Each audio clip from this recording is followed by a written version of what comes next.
Quero chamar o Pedro Augusto para sentar comigo aqui, nessa manhã, para a gente poder fazer o nosso bate-papo, né, a nossa palavra.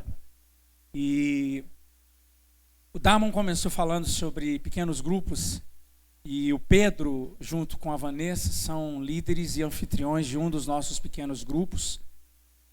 E eu quero começar a reflexão nessa manhã falando sobre quem nós somos como igreja. Muito importante a gente entender isso, né? O Sal da Terra Alfamol é uma igreja que acontece nos pequenos grupos e ela é representada, essa unidade, essa mesa aqui aos domingos. São dois momentos muito diferentes que a gente precisa discernir, momentos espirituais. Por que é importante você estar frequentando um primeiro grupo? Antes de falar sobre o pequeno grupo, vamos perguntar quantos, né? Quem aqui já está frequentando um pequeno grupo, um PG? Levanta a mão. Olha para você ver, assim deve dar o quê? Uns 15% mais ou menos. Eu quero te fazer um convite hoje. Não deixe de participar dos pequenos grupos de oração e eu vou dizer a você por quê. Eu quero te animar a participar. O pequeno grupo é o lugar onde nós nos tornamos igreja, porque igreja não é uma reunião como essa que nós estamos aqui hoje. O que nós estamos fazendo aqui é uma expressão do que nós somos. Amém? É um encontro onde o que nós somos é expressado aos domingos, mas o que de fato nós somos acontece nas casas. Por isso é importante você ir a um pequeno grupo. A palavra de Deus diz que nós somos educados segundo a graça de Deus e nós aprendemos a viver segundo a graça. O evangelho é algo pedagógico. Se o evangelho é algo pedagógico, ele é algo vivo. O evangelho é algo vivo e nós aprendemos nas relações. E é nos pequenos grupos onde nós nos encontramos. É no pequeno grupo que eu conheço a dor do Pedro. O Pedro conhece a minha dor. E nós conhecemos as dores uns dos outros. Por exemplo, o Ryan frequenta um dos nossos pequenos grupos. É ali que eu conheço a vida dele, onde ele me conhece. E é onde nós compartilhamos as nossas vidas. Onde as dores dele passam a ser conhecidas por mim e vice-versa. As intenções do coração dele. É onde nós partilhamos as coisas. É onde nós partimos o pão. Lá nós ministramos, por exemplo, nos pequenos grupos que nós temos, sempre em dupla, como nós vamos fazer hoje aqui. Então é importante, é um momento onde o pão é partilhado, é onde no momento de casa, no momento muito aberto, no momento de intimidade, no momento doméstico, nós compartilhamos as nossas vidas. Então presta atenção, no pequeno grupo é onde a gente aprende a viver. É onde Deus nos educa segundo a graça, porque nas relações é que nós somos transformados, amém? Então o evangelho vem e nos transforma nas relações. Por isso a importância de você ir a um pequeno grupo e conhecer um pequeno grupo. Porque lá nós nos tornamos igreja. Lá o seu senso de pertencimento da congregação local, ele atinge o seu ápice. É lá onde você fala, puxa, agora eu entendi o que é ser igreja. E esse momento que nós estamos aqui, que é a nossa expressão, nós vimos aqui aos domingos, sentamos aos pés do Paulo Júnior, dos mestres que têm nos ensinado para aprender a discutir a cidade. Aqui é uma consciência coletiva. Então nós entramos por aquela porta educados segundo a graça, vivendo segundo uma relação que nós já aprendemos. Então nós já chegamos aqui sendo igreja e agora nós vamos num pensamento mais elevado discutir a cidade. Discutir a importância dessa congregação para Goiânia. Afinal, qual é a nossa vocação para essa cidade? São dois ambientes diferentes. Nós chegamos aqui para ser incentivados, alavancados a discutir a cidade. Então é importante você se ligar a um pequeno grupo. Quem não tem ido não sabe o que está perdendo. Então eu quero... Daniel, você fez o QR Code aí? Então o Daniel vai projetar aqui agora um QR Code, você pode ler com o seu celular, e nesse QR Code que o Daniel vai projetar aqui, ele tem o endereço, o anfitrião e as datas, se é semanal ou quinzenal, os pequenos grupos. Então você pode usar esse QR Code aqui e você vai encontrar um pequeno grupo próximo da sua casa, você pode ligar para os líderes e aí você vai encontrar uma família Sal da Terra Alfamol perto, próximo da sua casa, onde você pode conviver.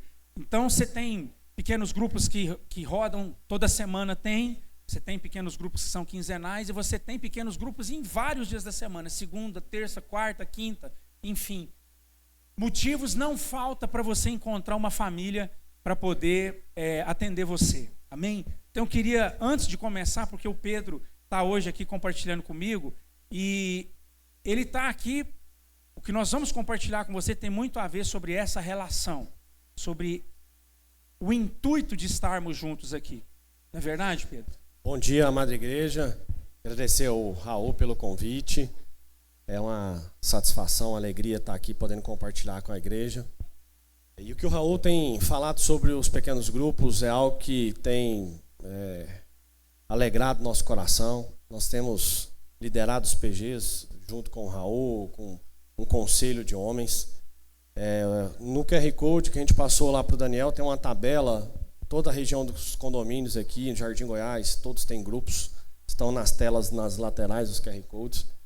A gente convida vocês, porque é no momento do pequeno grupo em que a mesa é posta. A família é reunida e ali a gente cresce. Tá? Irmãos, nós temos vivido dias de extremo crescimento na palavra, de amadurecimento como irmãos, como família, nesses pequenos grupos. Eu particularmente, né, Raul, tenho um no Jardins Valência, fica o convite para quem quiser conhecer. A gente visita e ministra outros pequenos grupos, então tem sido uma bênção. E nesse QR Code tem um endereço, quem não participa, precisa participar, tá bom?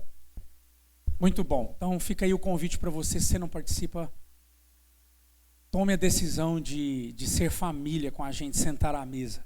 Tá? Sempre é muito bom poder receber vocês. Irmãos, eu quero compartilhar um tema com vocês. Eu entendo que o Evangelho, ele é mais atual do que o Jornal de Amanhã. Você pode abrir um texto da Bíblia que foi escrito há 3.000 anos. Ele fala mais conosco do que o Jornal de Amanhã. Eu não sei o que vai ser publicado amanhã ou depois de amanhã pela imprensa, por exemplo. Mas a Bíblia é mais atual do que eles. Porque a Bíblia fala como tudo começa e nos diz como tudo vai terminar. O propósito de Deus do início ao fim. Mas eu acho que o Evangelho ele tem que ser traduzido de maneira contemporânea para ele ter aplicabilidade pedagógica na minha e na sua vida. A gente tem feito assim, por exemplo, nos pequenos grupos. E o tema que eu quero compartilhar com você hoje é conhecendo processos e o propósito de tudo que Deus nos deu. Conhecendo processos e o propósito de tudo que Deus nos deu. Eu vou ler um texto aqui que você vai falar, puxa, mas não tem nada a ver com o que você vai falar. E você vai ver que a meditação que nós vamos fazer ela é absolutamente contemporânea. E o intuito do nosso coração, meu e do Pedro nessa manhã, é que você saia daqui entendendo o que Deus quer falar com você nessa mensagem. Amém? Então, conhecendo processos e o propósito de Deus em tudo que Ele te deu, em tudo que Ele concedeu à sua vida. Se você quiser acompanhar 1 Samuel, eu vou ler alguns versículos, peça a sua paciência aí, nós vamos ler, eu vou ler na Nova Versão Transformadora, e eu vou ler a partir do versículo 3, é uma história muito conhecida, é a história de Ana e Eucana, que são os pais do profeta Samuel, eu sei que alguns já conhecem, mas eu quero ler esse texto, porque é baseado nesse texto que eu quero trazer a meditação, a reflexão com você nessa manhã, amém? 1 Samuel capítulo 1, a partir do versículo 3, a palavra de Deus diz assim, todos os anos Eucana subia de sua cidade até Siló, para adorar o Senhor dos Exércitos e oferecer sacrifícios a Ele. Nesse tempo, os sacerdotes do Senhor eram Ofni e Finéias, filhos de Eli. Quando Eucana apresentava seu sacrifício, dava porções de carne à sua esposa Penina e a cada um dos filhos e filhas. A Ana, porém, dava uma porção especial, porque a amava, apesar de o Senhor não lhe ter dado filhos. E sua rival a provocava e zombava dela, porque o Senhor não lhe tinha dado filhos. Todos os anos era a mesma coisa. Penina provocava Ana quando iam à casa do Senhor, e a cada vez Ana chorava muito e ficava sem comer. Ana, por que você chora? Perguntava Eucana, seu marido. Por que não come? Por que está tão triste? Será que eu não sou melhor para você do que 10 filhos? Certa vez, depois de comer e beber em Siló, Ana se levantou. O sacerdote Eli estava sentado ao lado da entrada do templo. Ana estava muito angustiada e chorava sem parar enquanto orava ao Senhor. Então fez o seguinte voto: Ó Senhor dos Exércitos, se olhares com atenção para o sofrimento da sua serva, se responderes à minha oração e me deres um filho, eu o dedicarei para sempre ao Senhor, e o cabelo dele nunca será cortado. Então, enquanto fazia sua oração ao Senhor, Eli a observava, viu que os lábios dela se moviam, mas como não havia som algum, pensou que ela estivesse bêbada. Até quando vai se embriagar? Disse ele, largue esse vinho. Ana respondeu: meu senhor, não bebi vinho, nem outra bebida mais forte. Eu estava derramando meu coração diante do Senhor, pois sou uma mulher profundamente triste. Não pense que sou uma mulher sem caráter. Estava apenas orando por causa da minha grande angústia e aflição. Nesse caso, vá em paz, disse Eli. Que o Senhor, que o Deus de Israel, lhe conceda o que você pediu. Muito obrigada, exclamou ela. Então, Ana voltou e começou a alimentar-se novamente, e o seu rosto já não estava triste. Na manhã seguinte, a família se levantou bem cedo e foi adorar o Senhor novamente.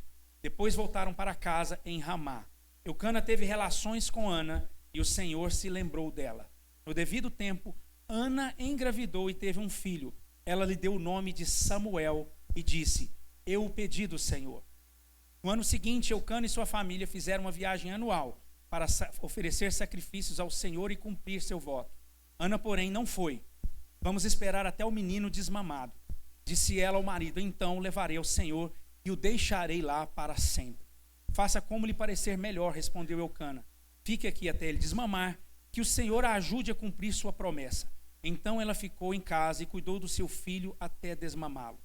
Quando o menino foi desmamado, Ana o levou à casa do Senhor em Siló, embora ele fosse ainda pequeno. Também levou um novilho de 3 anos para o sacrifício, um cesto de farinha e uma vasilha de couro cheia de vinho.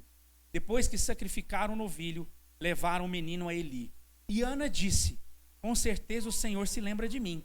Sou a mulher que esteve aqui anos atrás orando ao Senhor. Pedi ao Senhor que me desse esse menino e o Senhor atendeu a meu pedido. Agora eu o dedico ao Senhor, por toda a sua vida ele pertencerá ao Senhor. E adoraram ali ao Senhor. Essa história é uma história fantástica, uma história linda, uma história muito conhecida na Bíblia. E eu quero tornar esse texto contemporâneo para que a gente possa meditar e para que essas verdades espirituais saltem e venham às nossas vidas. A primeira coisa que eu quero refletir nessa manhã sobre propósito, sobre destino, sobre responsabilidade é que há uma premissa que sempre Satanás usa contra as nossas vidas para que a gente não saia do lugar, que é quando nós não entendemos quem nós somos e achamos que se tivermos alguma coisa para oferecer a Deus, então nós seremos aceitos por Ele. O texto começa com Eucana, que simboliza o próprio Deus, falando com a sua esposa, quando ele diz assim: olha, Ana, por que você fica tão triste? Por que você chora? Por que você não come? Acaso eu não sou melhor para você do que 10 filhos? O que Eucana queria que Ana visse é que ela já era amada, que a identidade dela como filha de Deus já havia sido reconhecida e que não era necessário ela oferecer qualquer coisa como mulher para que ela fosse amada, aceita e cumprisse o seu destino. Uma das coisas que sempre travam a gente iniciar a nossa caminhada na fé é a condição com a qual nós vemos, é o ponto de partida. O nosso ponto de partida pode ser comprometido quando nós não observamos a nossa vida de acordo com os olhos de Deus. Deus enxerga você de acordo com a natureza dele e não com a condição que você tem para oferecer alguma coisa para ele. Eu vou repetir, Deus enxerga você de acordo com a natureza dele e não com a sua capacidade de oferecer alguma coisa. Porque nós servimos a um Deus que não precisa de absolutamente nada. O que atrapalhava a Ana era uma premissa que ela olhava para si, sempre ficava angustiada, sempre olhava para si numa perspectiva de si mesma, e a expectativa que ela tinha frustrada de não ser mãe, e Deus, o próprio Deus que tinha tornado aquela mulher estéril, impedia ela de ver a si mesma como uma mulher capaz de cumprir um destino. Se você olhar para você na perspectiva do que você pode oferecer, você não vai partir de lugar nenhum. Porque se você não sabe nem quem você é, que dirá o lugar de onde você precisa partir para cumprir um destino para Deus. Quem não sabe quem é, não sabe onde está. Não sabe para onde vai. Na verdade, Ana caiu na mesma perspectiva da serpente com Eva. O dia que você comer, então você conhecerá e você será. Ana achava que, sendo realizada como mãe, ela seria reconhecida e cumpriria um destino. Mas o ponto de partida é, ela já era amada, já era reconhecida, já era alguém que estava em um lugar colocado por Deus, e partindo dali, ela cumpriria um destino. Quem está entendendo o que Deus está falando com a gente? Quem não sabe quem é, não sabe onde está e não vai para lugar nenhum.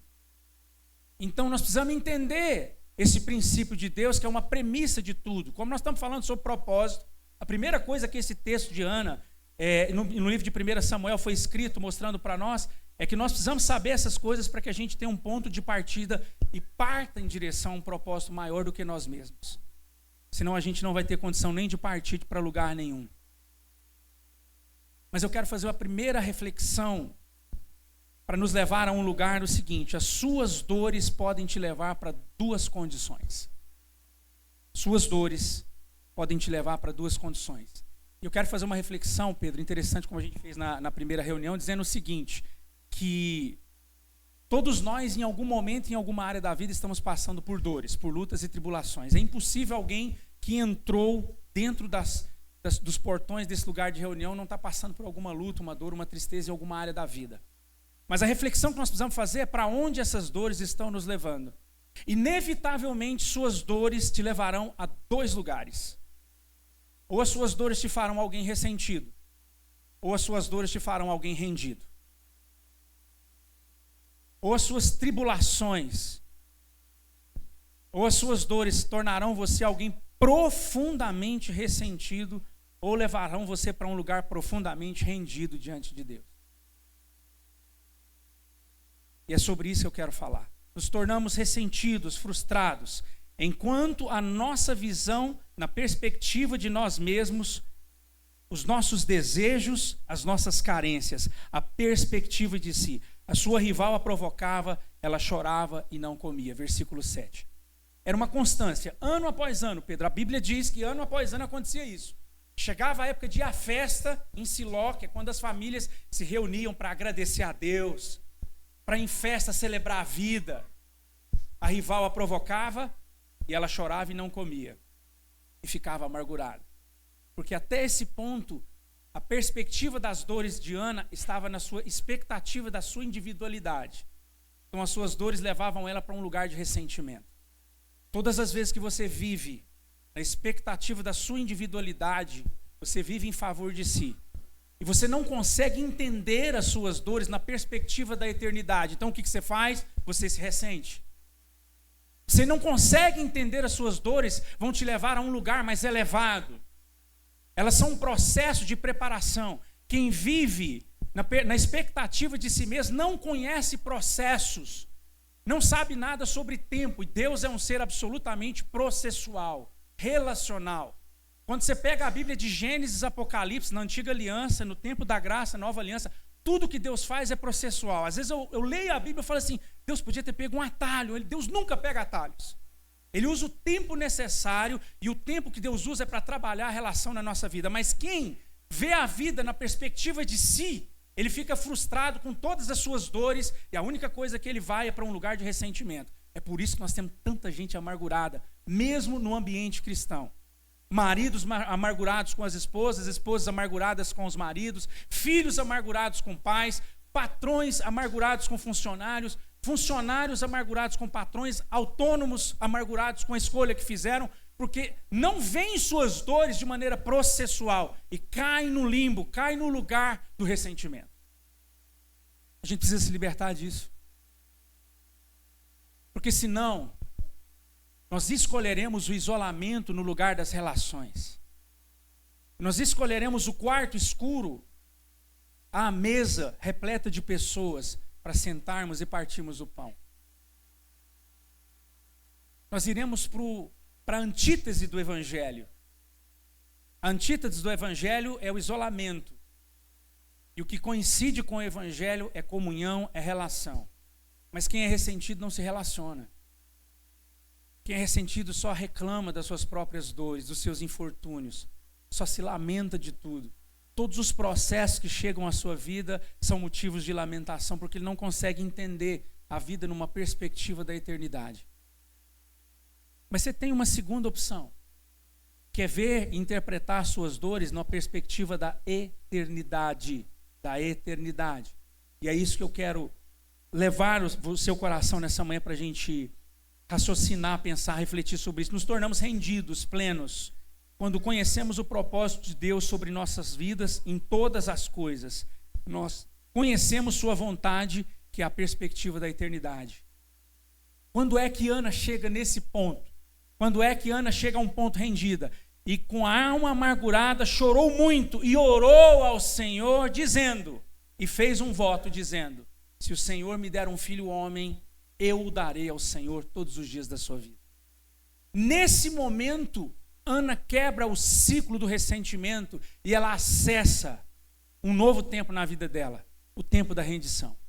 Porque ela começa a entender toda aquela esterilidade como um processo que Deus estava trabalhando a vida dela para gerar algo, não na perspectiva de si mesma, mas na perspectiva da eternidade. Ela começa a ver que aqueles anos que ela passou, o Pedro estava falando sobre isso, que há alguns historiadores dizem que essa esterilidade pode ter demorado até 25 anos. Ela já era uma mulher madura, uma mulher já passada do seu tempo de ser mãe.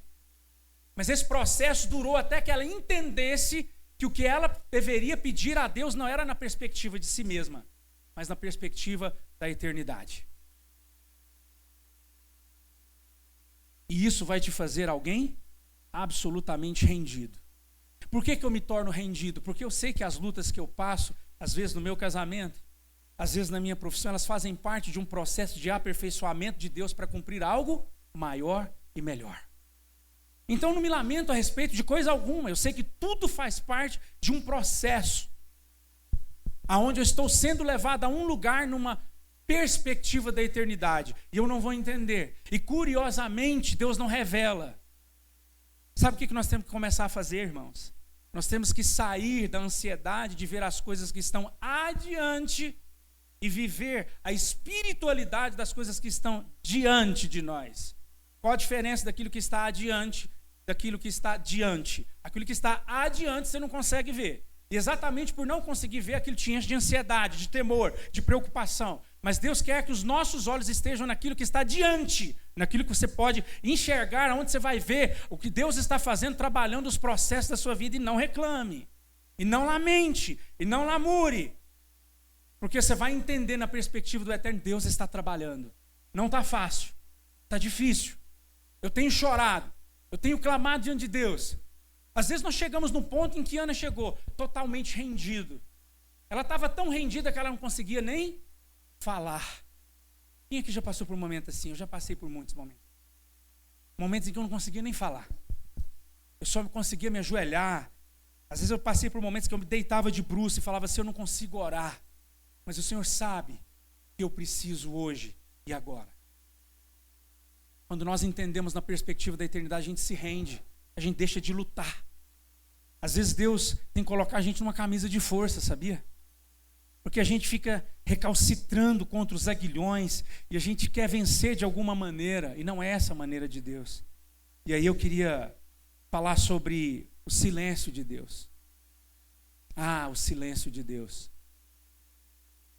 Quem aqui já experimentou o silêncio de Deus? O silêncio de Deus é uma das coisas que mais me incomoda, não sei você. Mas o silêncio de Deus, ele me deixa muito desconfortável, irritado. Até quando durou o silêncio de Deus na vida de Ana? Até quando? O silêncio de Deus na vida de Ana durou até que ela entendeu a razão de ter um filho. Que o filho não seria baseado nas suas expectativas e nas suas carências, mas na perspectiva da eternidade. O silêncio de Deus durou até o momento em que ela orou. No versículo 11 diz assim, mas se da sua serva o Senhor se lembrar e der a ela um filho homem, ao Senhor o darei todos os dias da sua vida. E aí Deus usou o profeta Eli, depois de dar uma burdoada nela, que achou que ela estava bêbada. O profeta Eli, sendo boca de Deus, falou assim, que o Senhor conceda a petição que você acabou de fazer. Quando é que Deus libera a promessa se cumprir na vida dela? Quando ela sai da perspectiva de si mesma, da maternidade natural, da carência, de ser reconhecida como mulher, como mãe, de amamentar, de abrir o ventre e parir uma criança, e entra numa perspectiva divina, da eternidade. Ela falou, se o Senhor me der um filho homem, olha só, agora ela já muda, ela sabe o que ela quer um filho homem. Ela falou assim, eu darei o Senhor para sempre. Ela faz um voto, ela faz um compromisso com Deus, que aquela criança não seria dela mesma, mas cumpriria um papel, além de si mesma, cumpriria um papel da eternidade. Ela falou, se o Senhor me der um filho, então eu darei ao Senhor todos os dias da sua vida. E ali é quebrado o silêncio. O silêncio de Deus é quebrado quando nós saímos da perspectiva de nós e entramos na perspectiva da eternidade. Aí o silêncio de Deus é quebrado. Porque significa que nós entendemos a razão daquilo que nós estamos pedindo. Ana queria ser atendida no seu desejo, mas Deus queria usá-la no cumprimento do seu propósito. Vou repetir. Ana queria ser atendida nos seus desejos, nas suas carências, mas Deus queria usar a vida dela no cumprimento do seu propósito. Deus não é guiado por nossas carências ou necessidades, Ele é guiado pelo seu propósito, por sua vontade. Tem uma diferença enorme, porque nós estamos preocupados com o que está adiante de nós, e Deus está vendo tudo numa perspectiva global da eternidade, onde tudo vai fazer sentido. Somente quando Ana entendeu, foi mudado tudo em relação à sua vida. Ela queria parir como as demais mulheres, mas Deus queria que ela desse à luz um profeta que iluminasse toda a sua nação. E de alguma maneira, todos nós somos representados em Ana, né, Pedro? Exatamente.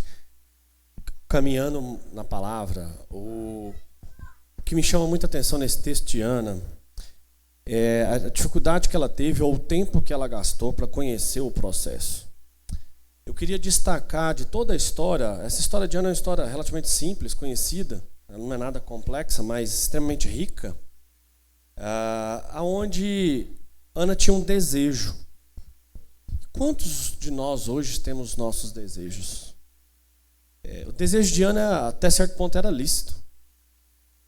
Imagina você viver numa tribo, num momento onde seu esposo poderia ter outras mulheres, essas mulheres tendo filhos, seus vizinhos tendo filhos, a sociedade sendo construída e você não podendo ter o filho.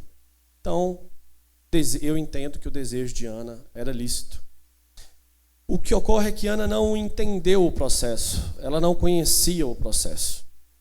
E dentro do que o Raul colocou, dentro desse texto, a gente estudando esse texto, a gente quis destacar principalmente a questão do desejo. Quantos desejos nós temos hoje na sociedade que a gente vive e que esse desejo no nosso coração tem que ser atendido de forma quase que instantânea? O filho chega, está aqui. Nós nos frustramos muito rápido hoje em dia. Deus é um Deus de processo e nós não podemos esquecer disso. Muitas vezes nós, com tempo de fé, com tempo de igreja, a gente esquece um pouco disso ou deixa de viver isso, porque a gente sabe que Deus é um Deus de milagre. Então, se Deus é um Deus de milagre, Ele pode vir, romper o processo e executar. Ele é um Deus de milagre? Ok. Deus executa o milagre em cima de processos.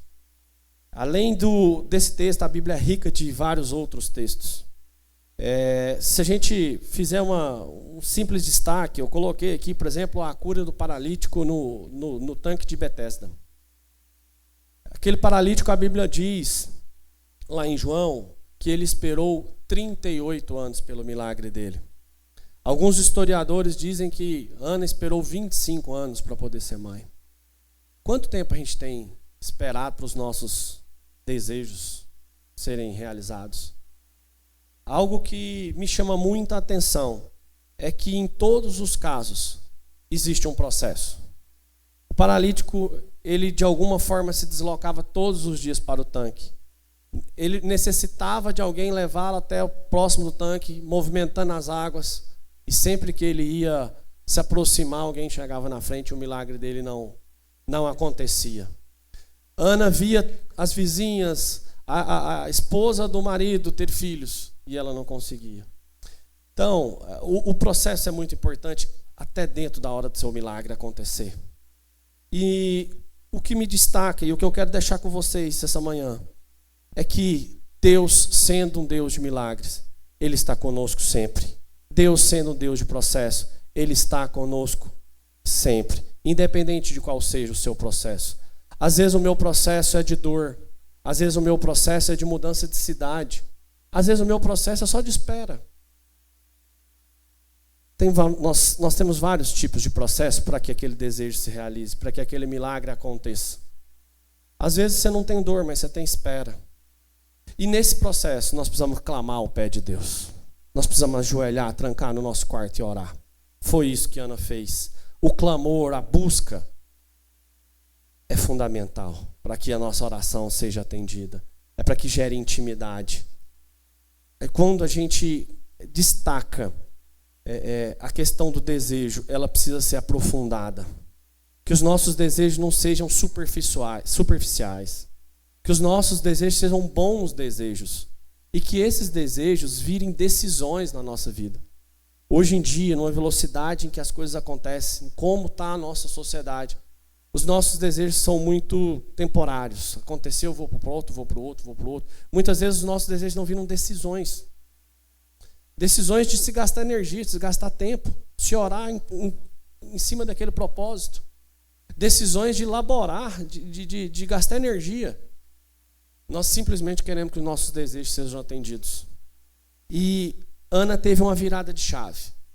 Quando ela entendeu que não era para ela, mas era para um propósito maior. Era para uma comunidade. Que Samuel seria um profeta. Eu penso que realmente devia ser muito frustrante para Ana. Igual nós temos nossas frustrações hoje em dia. O fato é, os nossos desejos são pura e simplesmente para nós, ou os nossos desejos são para cumprir um propósito, para levar a palavra, para servir uma comunidade. Então, eu queria deixar essa palavra de esperança, de alerta, que nós possamos estar orando em cima dos nossos desejos, para que esses desejos em oração, exercidas num propósito, possam ser cumpridos diante daquilo que Deus tem para nós. Que a nossa oração confirme os nossos desejos.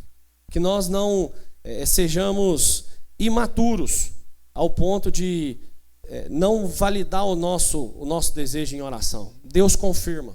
Deus é um Deus de resposta.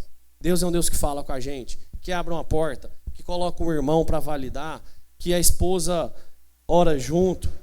Então, o processo de validação do seu desejo diante de Deus para que ele se cumpra é muito importante.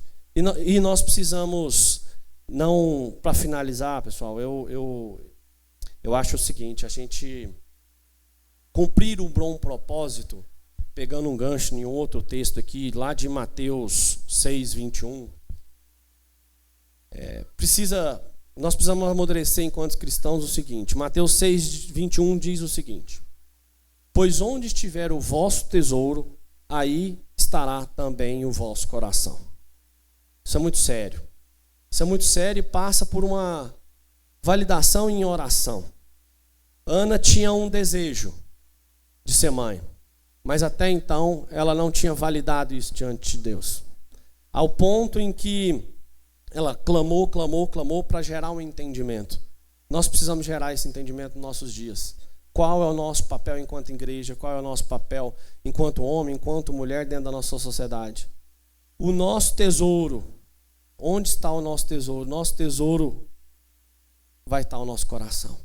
Então Mateus 6, 21 é algo que norteia muito a minha vida e eu faço questão de sempre compartilhar com quem está próximo de mim. Aonde está o vosso tesouro, está o vosso coração. E nós precisamos validar os nossos desejos em oração. Que vocês saiam daqui hoje com a esperança que nós servimos um Deus poderoso, um Deus de milagre, um Deus capaz de mudar, de curar o paralítico, um Deus capaz de fazer Ana estéril ter filhos. Mas nós precisamos clamar diante de Deus. Uma coisa que a gente precisa refletir, irmão, sobre Samuel. Há muitos Samuels aqui nessa manhã. Sua empresa é Samuel. A não ser que você não creia que foi Deus que te deu ela. Talvez você fale assim, Raul, mas a Bíblia está falando de uma mulher que teve um filho. O nome dele foi Samuel porque Ana disse assim, eu pedi ele do Senhor e o Senhor me deu. Você tem consciência de que tudo na sua vida foi dado por Deus? Por isso que eu estou dizendo que tem muitos Samuels aqui nessa manhã. Seu negócio é Samuel.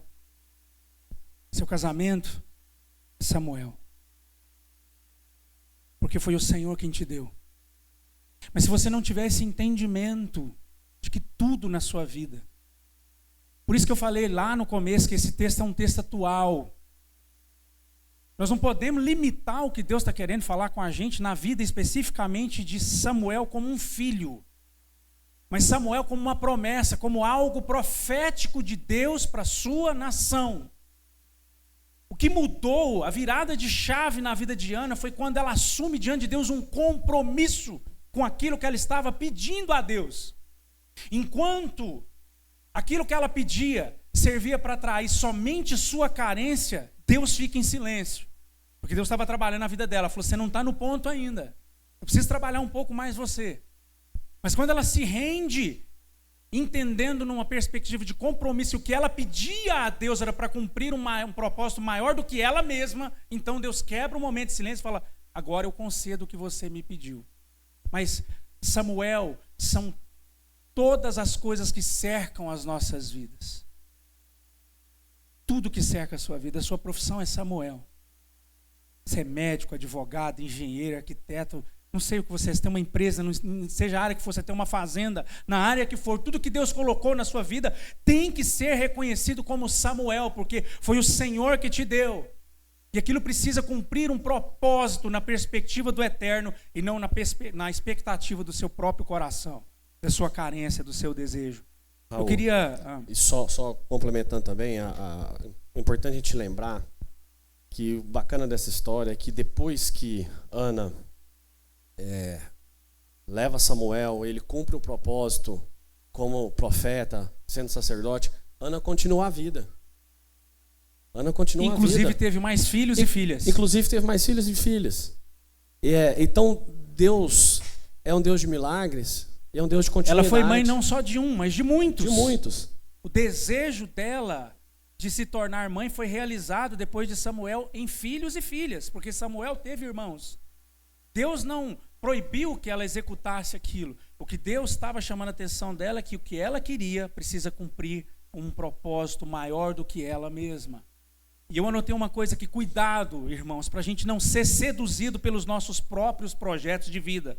Porque por melhores que eles pareçam, eles sempre vão nos levar para nós mesmos. O seu projeto de vida pode ser um projeto de vida extraordinário. Ele vai levar você para você mesmo. Porque todo projeto gerado no homem, para o homem, ele é gerado numa expectativa de si mesmo. Pode ser bom do jeito que for. Pode ser elevado do jeito que for. Pode ser cercado de condições de recursos. Ele vai ser voltado para você. A gente só sai desse ambiente, dessa esfera, e é levado para uma nova esfera quando nós saímos da expectativa de nós e entramos na perspectiva de eternidade em Deus. Somente. E eu quero falar uma coisa interessante nessa manhã com você.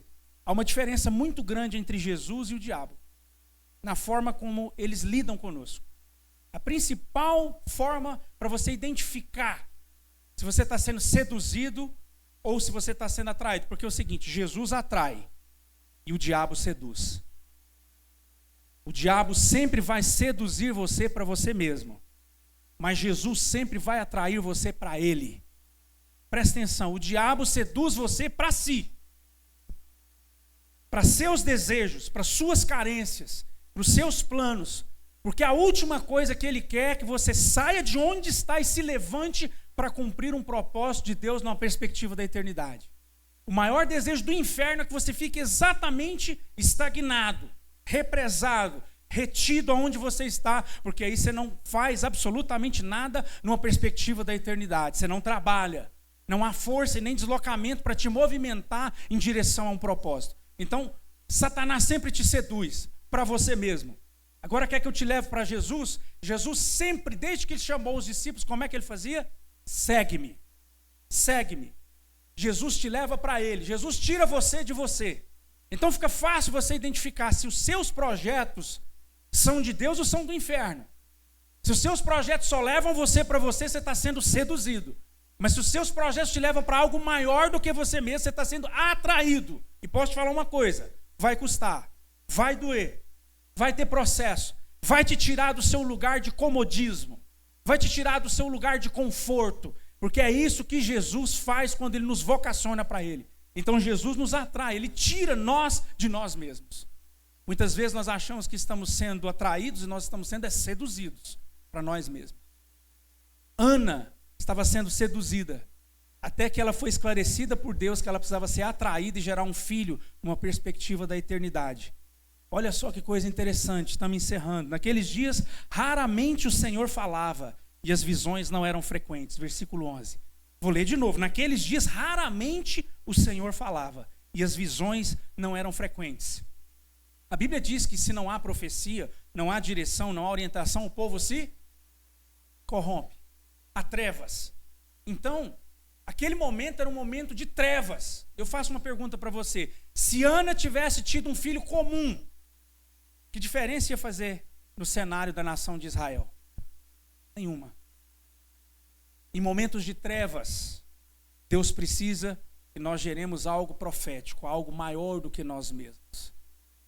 Em momentos de trevas, em momentos onde há escassez da voz de Deus, nós precisamos gerar algo maior do que nós mesmos. Alguém entende o que Deus está falando com a gente hoje aqui? Alguém entende e interpreta que estamos vivendo dias de trevas e que nós precisamos gerar algo que seja profético em Deus? Então eu vou falar uma coisa para você. Daniel, posta aí a foto da igrejinha. Eu vou falar para você onde eu fui gerado. E por que eu fui gerado naquele ambiente? Deus é um Deus de processos. Essa é a igreja, e esses irmãos que estão aí, é o Maurinho e a Marielma, está aqui na frente. São de um do nosso pequeno grupo. Essa é a igreja onde eu fui gerado na fazenda. Eu fiquei aqui até 17 anos de idade. Olha essa outra foto. Igrejinha da roça, tá, irmãos? A outra foto que mostra dentro da igreja. Aí a gente dentro da igreja. Banquinho de madeira, vitrozinho bicolor, tá vendo? Essa é a igreja que era na fazenda do meu avô. É onde meus pais e meus tios frequentaram, onde eu fui gerado. Aqui, eu vou dizer para você aonde eu fui gerado. Eu pregava para esses bancos de madeira aqui em cima, até por 4 horas, a igreja vazia. Eu entrava, trancava e fazia sermão e pau. Até 4 horas pregando pro nada. Tinha gente que passava lá no meio de um cerradão e falava assim, tem algum louco aí dentro. Eles não sabiam, e tinha dia que eu não tinha força nem para orar. Antes de fazer o sermão, eu deitava e chorava, que é a única coisa que eu conseguia fazer. Mas eu estava sendo gerado em Deus, em dores, para cumprir algo maior do que eu mesmo. Entenda quando você estiver na igrejinha do banco de madeira, que é isso mesmo, é esse o lugar onde você está sendo gerado. Esse é o momento de dor, esse é o momento da tribulação, esse é o momento onde ninguém te vê e nem tem que ver. Porque esse é um negócio entre você e Deus. E é aqui que Deus está trabalhando, aqui é que eu estudava. Às vezes eu ficava metade um dia, eu fazia vigília sozinho, às vezes. Os capirotos, os pé redondos ficavam lá fora. Eu via eles passando. Eu falava assim, se entrar, o pau vai torar, não inventa não. Foi aqui que eu cresci. Mas sabe por que eu fui gerado nesse lugar? Põe aí, Daniel, o vídeo do Raul Filho. Não precisa pôr o áudio, só o vídeo.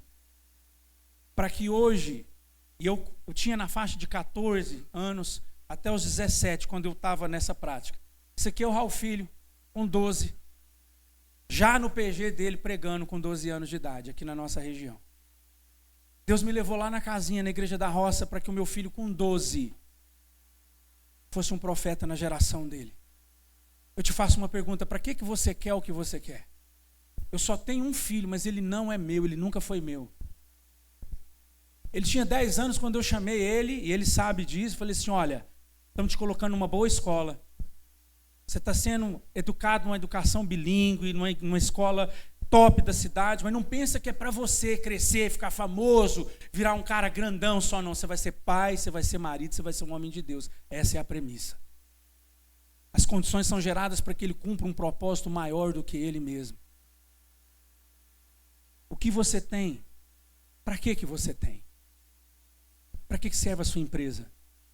É para EBITDA? Mais lucro? Mais um carro importado? Mais uma casa? Mais uma fazenda? Mais um helicóptero, um avião? Sei lá o quê? Ou isso vai cumprir um propósito numa perspectiva de eternidade maior do que você, você vai usar esse negócio para abençoar uma geração, ajudar a educar uma geração, formar uma geração para Deus que vai melhorar essa cidade, esse estado, essa nação. É o seu Samuel. Não fuja da sua responsabilidade naquilo que Deus te deu. Eu quis terminar nesse exemplo mostrando para você que tudo é Samuel. Tudo pode representar algo maior do que você mesmo. Basta você entender a sua vida numa perspectiva da eternidade. Quantos estão entendendo para onde Deus está nos levando? Irmãos, eu quero terminar falando uma coisa para vocês aqui. Esses dias eu e a Rubens estávamos conversando com a Bebel e o Ronaldo, filhos do Paulo Júnior. Eu falei uma coisa para a Bebel que eu quero falar publicamente aqui. Eu falei para a Bebel o seguinte: nós temos o privilégio de ter sido, nos últimos anos, educados, instruídos, incentivados por um dos maiores homens de Deus que essa nação já viu, que é o Paulo Júnior e a casa dele. Eu cresci na igreja e eu vou ousar dizer uma coisa aqui. O nosso pastor que preside essa casa é um dos maiores homens vivos no Brasil hoje como homem de Deus. Se nós deixarmos passar o que nós temos aprendido aqui, nós não sabemos se teremos outra oportunidade. É muito elevado o nível do evangelho que ele tem nos desafiado aqui. Como congregação, nós temos uma responsabilidade enorme com essa cidade, com esse estado e com essa nação. Nós precisamos começar a gerar na perspectiva da eternidade. É sério isso. É sério isso. É um privilégio estar aqui, mas estar aqui nos traz uma grande responsabilidade. Amém, irmãos? Então eu queria hoje, obrigado Pedro, foi fantástico Eu que agradeço. trazer com você essa palavra, e a gente poder compartilhar isso que nós temos vivido nos pequenos grupos, que você saia daqui refletindo. Você vê um texto tão simples que nós já lemos ele 1 milhão de vezes, mas fala tanto com a gente. Amém, irmãos? Eu quero que você fique em pé, nós vamos orar agora. Daniel, vem cá. Pega o teclado aqui para a gente poder fazer uma música. Aleluia. Sabe, irmãos, o que nós precisamos é o que o Pedro falou muito bem, é de uma decisão em Deus, para a gente poder sair do lugar onde a gente está. Sair do lugar onde a gente está. Amém? Quero cantar um refrão.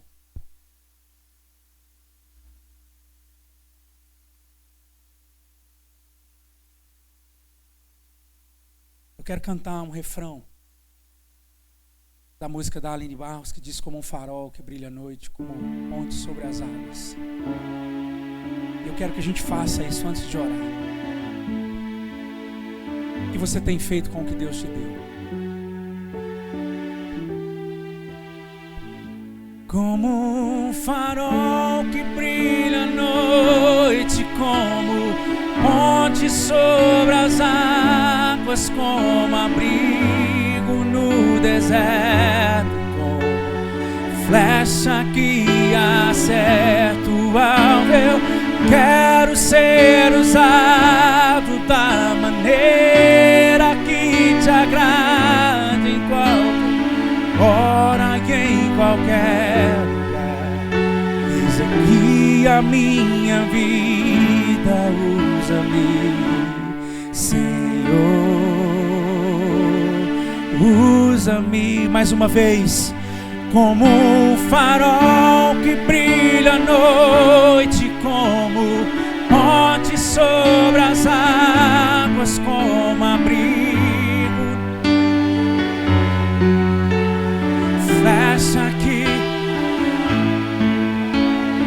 quero ser usado em qualquer hora e em qualquer lugar. Eis aqui a minha vida, usa-me, Senhor. Espírito Santo de Deus, em pé como você está, eu quero que você ofereça a sua vida ao Senhor agora. Diga para o Senhor: Deus, eu entendi nessa manhã. Eu entendi. Talvez você tenha ocultado o seu Samuel. Talvez você já saiba que ele é o Samuel que Deus te deu, e você decidiu não ofertar esse Samuel ao Senhor. para cumprir um propósito. Sabe que Deus quer que você faça como Ana, que você entre pelas portas do Senhor nessa manhã e rasgue o seu coração e a sua vida e diga: Deus, tudo é teu. Toda esterilidade rompida é para cumprir um propósito além de si mesmo. Eu quero encerrar essa mensagem dizendo para você nessa manhã: o mundo só será transformado quando nós sairmos da expectativa da individualidade e passarmos a viver na perspectiva da eternidade. Ofereça a sua vida e sua casa, ofereça seus negócios, ofereça seus filhos. Diga para o Senhor: Deus, tudo que eu tenho, desde a coisa mais simples, mais insignificante talvez, aquela que eu considero mais relevante, mais importante, maior na minha vida, eu quero dedicar e consagrar ao Senhor nessa manhã. Senhor, nós precisamos nesses dias, nesse tempo, migrar para um novo nível de consciência, em nome de Cristo Jesus. Nós te agradecemos o privilégio de ouvir, de contemplar o Senhor, de estar na sua palavra, em nome de Cristo Jesus, em nome de Jesus. Você pode se sentar, vou dar apenas um aviso, nós já vamos orar encerrando. Mas você quer dar um aviso também? Então pode falar primeiro. Pode falar? Pode? Deve. Bom dia, tudo bem? Coisa maravilhosa, né? Não sei se todos sabem que hoje é o Dia Mundial da Amizade. Todo mundo está lembrado disso? Não?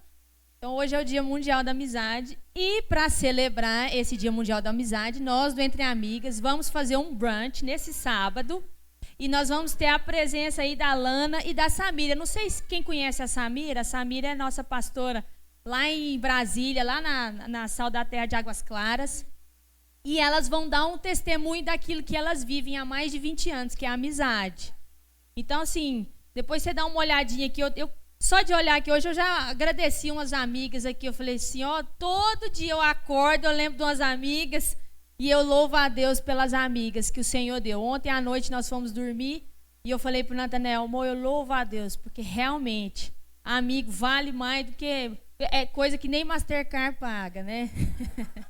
Eu estava ontem colocando um colírio, eu lembrei da minha amiga, que é a Larissa Tival, que é minha oftalmo. Aí eu lembro da Ivana. Aí eu lembro da minha amiga Rúbia, que leva meus meninos e busca nos pequenos grupos. Então é essa coisa mais maravilhosa. Amigo é maravilhoso. E a gente não pode perder a oportunidade de agradecer, de estar junto, de se deixar ser cuidado, né? De cuidar e de se deixar ser cuidado. Então nós estaremos aqui no sábado para celebrar essa amizade. Traga uma amiga, venha, você que é mulher, você é convidada, traga sua filha adolescente para poder estar aqui, para compreender o valor em Cristo da amizade. Amém? Então fica aí o nosso convite do Entre Amigas. Um bom domingo a todos.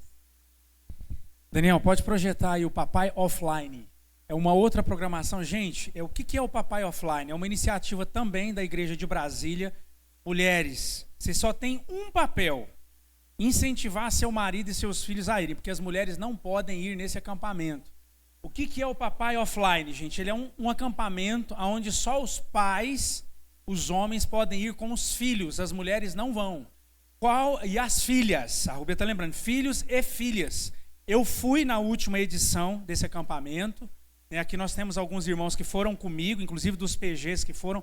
Gente, é uma programação sensacional, uma experiência maravilhosa. A gente fica acampado em barraca, tá uma área de camping, mas é muito organizado, tem lugar para tomar banho direitinho, banheiro, a estrutura toda. Nós tínhamos lá pais a partir de 25 anos até 70 anos. Então foi uma experiência fabulosa ver a machaiada lá com os meninos. Então tinha pai assim, um menino que tinha que sair da fralda. A mãe tinha desmamado, igual Samuel, e falou assim: vai para a casa do Senhor. E aí o pai catou o menino e levou. E foi fantástico ver pais assim, se ajudando, o pai celebrando essa iniciativa. Tá? Então por que a igreja de lá teve essa iniciativa? Para que os pais assumam a sua responsabilidade na paternidade e gerar essa experiência. Maurinho foi, né? Com a gente, né? O Matheus tá ali também foi. Ele vai ser, na verdade, o seguinte: está em fase final de escolha do lugar, vai ser entre Goiânia e Brasília, tá? É um lugar perto. O ano passado foi próximo de Brasília, a área de camping. E esse ano está muito organizado. Então, se você quiser ir com o seu filho, pode anotar aí. Vou até tirar essa cadeira. Não sei se está dando para ver o telefone. Vocês vão falar com o Vitor Bruno, que é lá da Salda 90. Eu acho que nesse momento deve ter umas 5 vagas só, tá, gente? É um acampamento menor. Parece que esse ano eles vão fazer só para 40 pais. Mas eu posso dizer para você, eu fui com o Raul Filho, é uma experiência muito diferente. Tem trilha, tem competições, tem banho de cachoeira. É realmente muito legal. À noite tem culto da fogueira. Os homens ficam até mais tarde tomando um vinho. Então os meninos para dormir vão tomar um vinho. Eu não posso falar as outras coisas, as mulheres vão descobrir. Mas mulheres, é uma coisa, né? Senão as mulheres vão querer. As mulheres, não adianta ficar monitorando o que está acontecendo lá. Não morreu nenhum menino, voltou tudo vivo, tudo bem, salvo uns arranhãozinhos, uns marimbondos. Não, marimbondo pegou não. Mas foi de Deus, tá? Os meninos chegaram inteiros, alguns tomou banho assim só um dia, mas tá tudo certo. É pai cuidando. Deixa seu marido ser pai, tá? De verdade. Tem uma experiência incrível. Quem tiver interesse pode ligar nesse número aí. E as mulheres enviem seu marido, que realmente vale a pena. Tá bom, gente? Vale o esforço de ir. Bom? Daniel, por favor, coloca o QR Code. Se você sentir no seu coração, de acordo com a sua liberalidade, contribuir, né, com as responsabilidades, com a sua oferta, com a sua contribuição, então tá aí o QR Code da igreja, você pode fazer a sua contribuição. Bom?